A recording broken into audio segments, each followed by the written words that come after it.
conversation for Palestine has to be led in the Muslim world.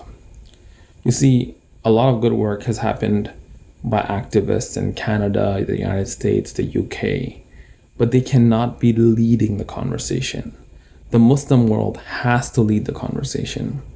Because when we're having these conversations in the West with politicians in the media, there's already presuppositions and biases that make us lose half the battle. When you're having these conversations in the West, it's already assumed that Israel is this white democracy. They're just like us, while, na'udhu billah, Palestinians are these savages, right? So as we saw right now with the 7 aid workers, even Israel's apologizing and politicians are responding. But when 30,000 people, Muslims in the Arab world die, their life is just not as important. So when these conversations are happening in the West, our lives are not even a tenth of the value of a Western life or an Israeli life, right? When they detain our children and our civilians and they arrest them, they're not called hostages. But when their people are taken, they're called hostages. And I'm not justifying taking of hostages. But what I'm saying is, you see, there's a disparity here. When Israel takes over the West Bank and kicks out Palestinians from their homes, they're not being treated like the occupying force that has been enforcing an occupation for 75 years. They're being treated like a legitimate government. When Israel, like the conversations in the West are more like Israel has every right to bomb Gaza.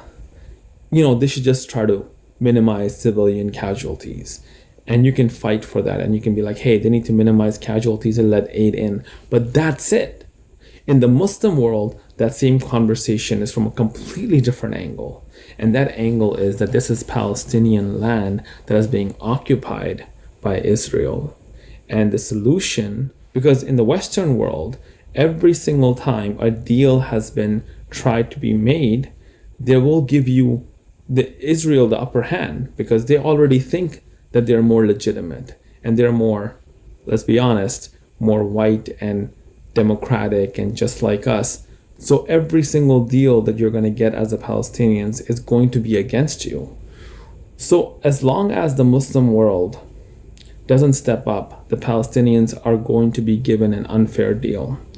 So if you're in the Muslim world right now, you need to get passionate, you need to get vocal, you need to get your voice heard. I understand it could be dangerous, but really the answer is going to come from you. If you're in the non-Muslim world, you're doing great, keep it up, keep putting pressure, keep boycotting, keep calling your politicians. But the framing of the conversation cannot be through the Western eyes. It's a very unfair way to look at a situation where an occupying force has taken over the land of the Palestinians, has detained them, has arrested their children, has continuously attacked and killed them. And yet the West is unable to see it like that.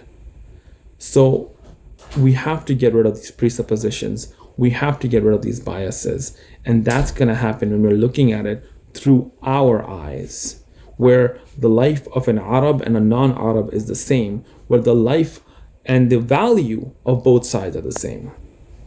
So let's think about that. Please, if you're in the Muslim world, we need